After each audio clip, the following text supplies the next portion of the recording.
అందరికీ నమస్కారం. Welcome back to Vamsi Bhavani. ఇవాళ మనం కంప్యూటర్ నెట్వర్కింగ్లోని డే 3లో ఉన్నాం. అండ్ ఇవాళ మనం డిస్కస్ చేయబోతుంది ఓఎస్ఐ మోడల్ అనమాట. ఓకే, సో ఈ మోడల్ ఏంటి అండ్ దీంట్లోని డిఫరెంట్ లేయర్స్ ఏంటి అనేది ఇవాళ డిస్కస్ చేద్దాం. బట్ అంతకంటే ముందు please to like, share and subscribe to Vamsi Bhavani channel. Coming to assignment questions, the IP 172.19.20.9 lies in which class? So obviously just refer to yesterday's video. బేసిక్గా ఏ numbers ఏ క్లాస్లో ఉంటాయి, ప్రిఫిక్సెస్ ఏంటి అని చెప్పాను.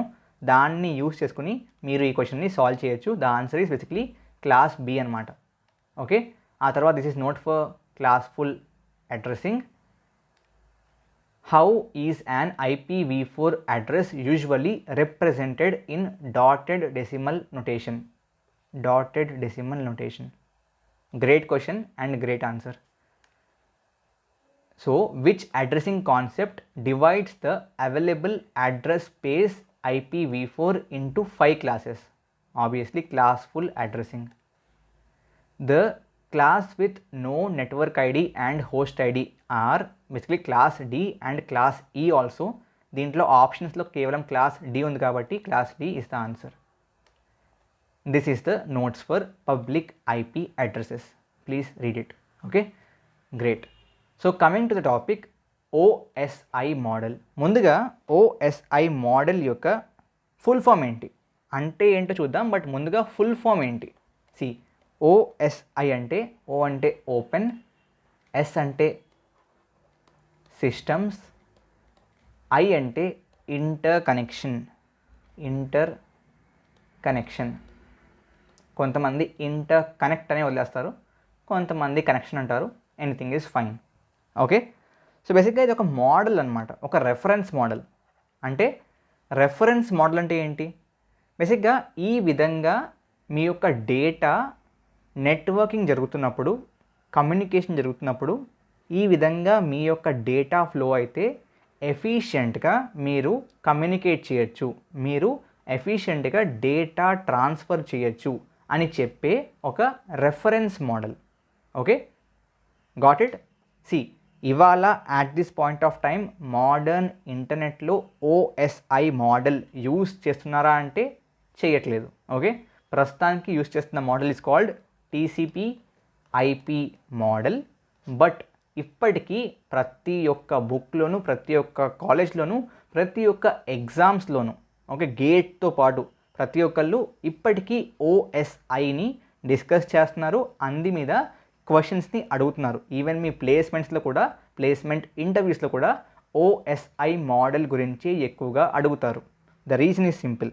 ఓఎస్ఐ మోడల్లో బేసిక్గా ఈ యొక్క రెఫరెన్స్ మోడల్లో ఏ విధంగా డేటా ఫ్లో అయితే బాగా ఎఫిషియెంట్గా communication in the sense data transfer జరపచ్చు అనేది చాలా డీటెయిల్డ్గా విజువలైజ్ చేశారు, చాలా డీటెయిల్గా ఎక్స్ప్లెయిన్ చేశారు. కాబట్టి ఇప్పటికీ కూడా ఫ్రెషర్స్కి బేసిక్గా డేటా ఫ్లోని ఎక్స్ప్లెయిన్ చేసేందుకు ఓఎస్ఐ మోడల్ని యూజ్ చేస్తారు. సో ఈ ఓఎస్ఐ మోడల్స్లో ఇందాక నుంచి నేను చెప్తాను కదా, డేటా ఫ్లో అని చెప్పి. సో ఈ ఫ్లోని ఏ విధంగా ఎక్స్ప్లెయిన్ చేశారు అంటే బేసిక్గా 7 లేయర్స్ వాడారనమాట. There are 7 layers in OSI model. So ఈ 7 లేయర్స్ని వాడి డేటా ఏ విధంగా ఫ్లో అవుతుంది అనేది ఎక్స్ప్లెయిన్ చేశారు. సో ఆ 7 లేయర్స్ ఏంటి అనేది చాలా important.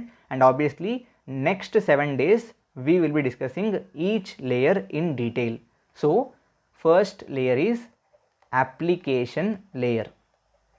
Application layer is the first layer. Okay, second layer is presentation layer.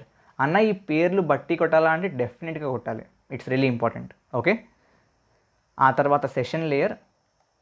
At the same time మీకు గుర్తుండిపోతుంది because obviously next 7 days will discuss these in detail, not just in this series. మీ క్లాసెస్లో కూడా, మీ కాలేజీల్లో కూడా ఆ విధంగా చెప్తారు కాబట్టి you can easily remember them. పెద్ద కష్టమేం కాదు గుర్తుపెట్టుకోవడం.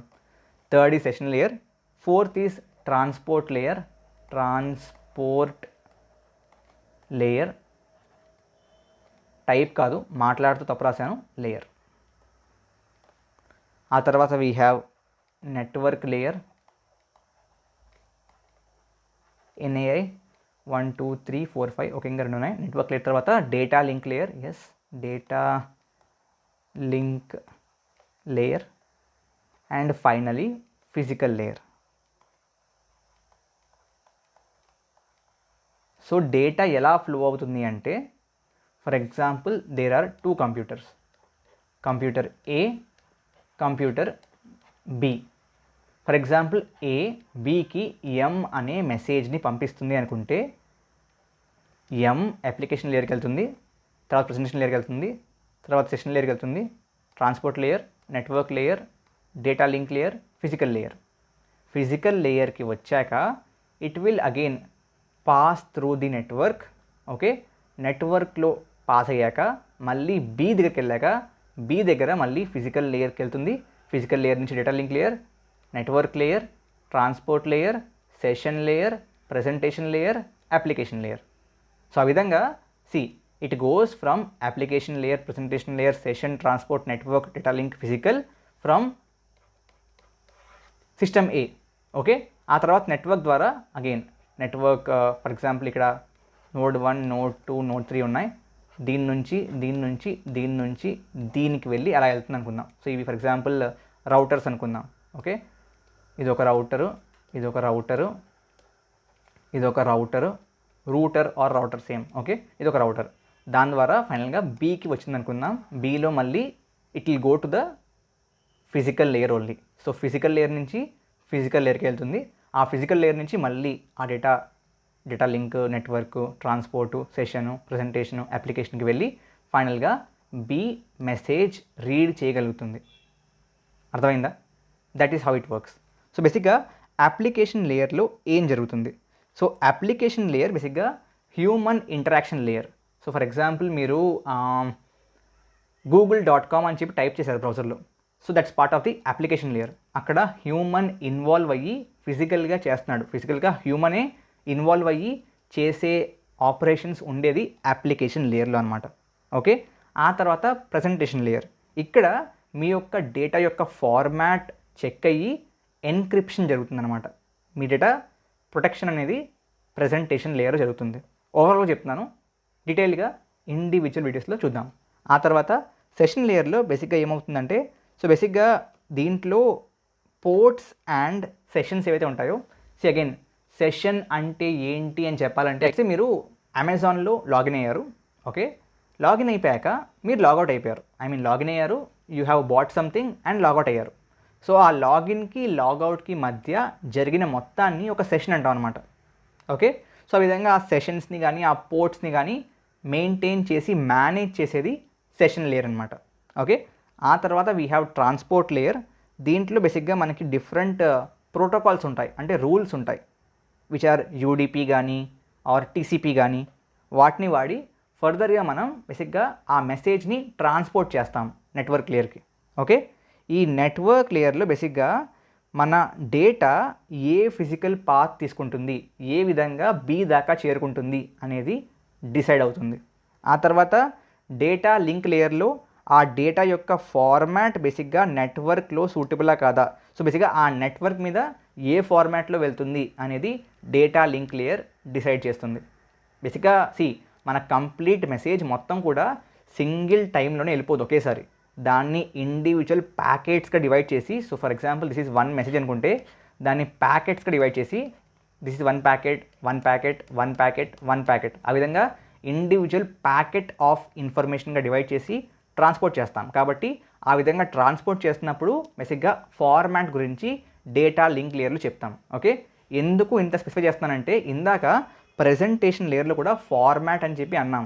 సో ఇక్కడ format basically specifies the format of entire message. Okay, but here it is at the packet level.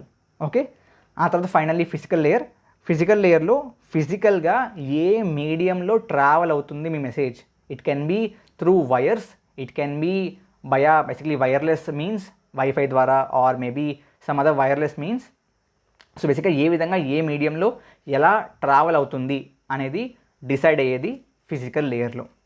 Okay, this is an overall picture about OSI model. Definitely we'll discuss about each of these layers in the upcoming videos in detail. కాబట్టి ఈ video నచ్చితే like చేయండి, నచ్చలేదు అంటే సరిగ్గా అర్థం కానట్టు, but that's okay because further వీడియోస్లో సో డే 4లో ఇది, day 5, day 6, day 7, day 8, day 9, day 10. కాబట్టి you will get a complete idea at the end of the computer networking series. Okay, great. Thank you very much. Jai Hind, Jai Bharat.